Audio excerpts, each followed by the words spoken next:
बिस्मिल्लाहिर्रहमानिर्रहीम, अस्सलाम वालेकुम। Welcome back to my YouTube channel. तो आज मैं आप लोगों के साथ बहुत ही ज़बरदस्त से शाही टुकड़े की रेसिपी शेयर करूंगी। तो हम इसमें एक स्पेशल इंग्रेडिएंट्स ऐड करेंगे जिससे जो हमारी रेसिपी है वो बहुत ही टेस्टी बनेगी।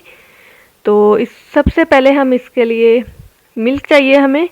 मिल्क मैंने 2.5 किलो लिया है। तो इसको हमने अच्छे से बॉयल कर लेना है। हम इसमें थोड़े से इलायची के दाने ऐड कर देंगे, आप चाहे तो इलायची पाउडर भी ऐड कर सकते हैं। तो इसको अच्छे से बॉयल होने तक पकाना है। और जो स्पेशल इंग्रेडिएंट्स है वो इसमें हमने बर्फ़ी ऐड की है, और हमने इसमें 2 टीस्पून कस्टर्ड पाउडर ऐड किया है। पानी में हमने इसको अच्छे से मिक्स कर लिया है। उसके बाद हम इसको मिल्क में ऐड कर देंगे और इसको अच्छे से पका लेंगे। और इसके बाद हम यहाँ इसमें बर्फ़ी ऐड कर रहे हैं। यहाँ हम शुगर का यूज़ बिल्कुल भी नहीं कर रहे। तो जो बर्फ़ी ऐड करने से जो हमारे शाही टुकड़े हैं वो बहुत ही टेस्टी बनते हैं, बहुत ही ज़बरदस्त फ्लेवर आता है इनमें। तो इसे हमने इस वक्त तक पकाना है जब ये दूध है वो अपनी क्वांटिटी से हाफ़ रह जाए, तो और थोड़ा गाढ़ा हो जाए। तो हम इसको तेज़ आंच पर ही पकाएंगे, आप चाहे तो स्लो आंच पे रख दें, आहिस्ता आहिस्ता पकता रहे। तो ये आप देख सकते हैं यहाँ जो मिल्क है वो गाढ़ा होना शुरू हो चुका है। तो यहाँ जो शुगर है वो मुझे थोड़ी कम लगी थी, इसलिए मैंने बर्फ़ी का एक पीस और ऐड कर दिया है। तो आप टेस्ट कर सकते हैं, अपने टेस्ट के हिसाब से आप इसमें मीठा ऐड कर सकते हैं। तो इसको हमने मुसलसल हिलाते रहना है ताकि ये नीचे से जले नहीं। तो ये देखिए जो हमारा कस्टर्ड है वो ऑलमोस्ट रेडी हो चुका है।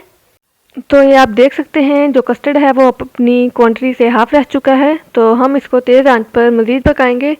तो अगर आप मेरे चैनल पर नए हैं तो मेरी वीडियो को लाइक और मेरे चैनल को सब्सक्राइब ज़रूर कीजिएगा, और साथ ही बेल आइकन प्रेस कर दीजिएगा ताकि हर नई आने वाली वीडियो को नोटिफिकेशन आपको मिल सके। तो इसको हमने बहुत ज़्यादा गाढ़ा नहीं करना क्योंकि ये ठंडा होने के बाद मज़ीद गाढ़ा हो जाता है। तो ये देखिए इसका चम्मच हमने मुसलसल हिलाते रहना है। तो जो कस्टर्ड है वो ऑलमोस्ट डन हो चुका है। तो हम इसको ठंडा होने के लिए रख देंगे फ्लेम ऑफ करके। तो दूसरी तरफ हम इसका शीरा रेडी करेंगे। हमने 1 कप पानी और हाफ़ कप हमने इसमें शुगर ऐड की है, और इसको अच्छे से मिक्स कर लेंगे। और साथ ही हम इसमें एक इलायची भी ऐड कर देंगे अच्छे फ्लेवर के लिए। तो इसको अच्छे से पका लेना है हमने, 3 से 4 मिनट तक हमने इसको अच्छे से पकाना है। तो इस शीरे को हमने गुलाब जामुन की तरह ज़्यादा वो नहीं पकाना, जिस तरह उनकी एक तार सी बनती है उस टाइप का नहीं पकाना। तो इसको अच्छे से हिलाते रहना है। तो ये देखिए जो हमारा शीरा है वो रेडी हो चुका है। बस इससे ज़्यादा हमने इसको नहीं पकाना। और इसके बाद हम शाही टुकड़ों के लिए ब्रेड लेंगे और इसके किनारों से हम कट कर लेंगे चारों साइड से, और इसकी हम कटिंग कर लेंगे। कटिंग आप अपने हिसाब से जो भी आपको शेप पसंद है उसके हिसाब से कटिंग कर सकते हैं। तो मैंने इस तरह इसकी ट्रायंगल में कटिंग की है। तो ये देखिए इसी तरह करके हम सारे ब्रेड्स की कटिंग कर लेंगे, और इसके बाद हम इनको फ्राई करेंगे। तो फ्राई करने के लिए मैंने घी का इस्तेमाल किया है। इसको एक पैन में डाला है और इसको गर्म होने के बाद हम इसमें ब्रेड ऐड कर देंगे और इसको हम गोल्डन ब्राउन होने तक फ्राई करेंगे।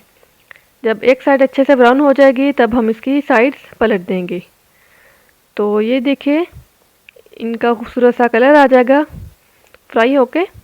तो ये आप देख सकते हैं, आप इसको घी में ही फ्राई कीजिएगा। घी में फ्राई करने से जो शाही टुकड़े हैं वो ज़्यादा टेस्टी बनते हैं। तो ये देखिए बाकी के ब्रेड भी हम सेम इसी तरह इनको फ्राई कर लेंगे। तो जब सारे ब्रेड्स फ्राई हो जाएंगे तब हम इसका नेक्स्ट स्टेप आगे करेंगे।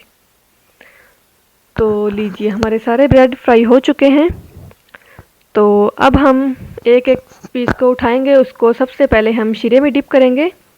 ये देखिए शीरे में अच्छे से डिप करने के बाद हम इसको ट्रे में रख देंगे। शीरे में हमने ज़्यादा देर तक डिप नहीं रखना वरना जो ब्रेड है वो बहुत ज़्यादा सॉफ्ट हो जाएगी। इसको डिप करना है और फ़ौरन से निकाल लेना है। और इसी तरह करके हम सारी जो ब्रेड्स हैं वो डिप करते जाएंगे और साथ साथ ही हम इसको ट्रे में रखते जाएंगे, सर्विंग ट्रे में।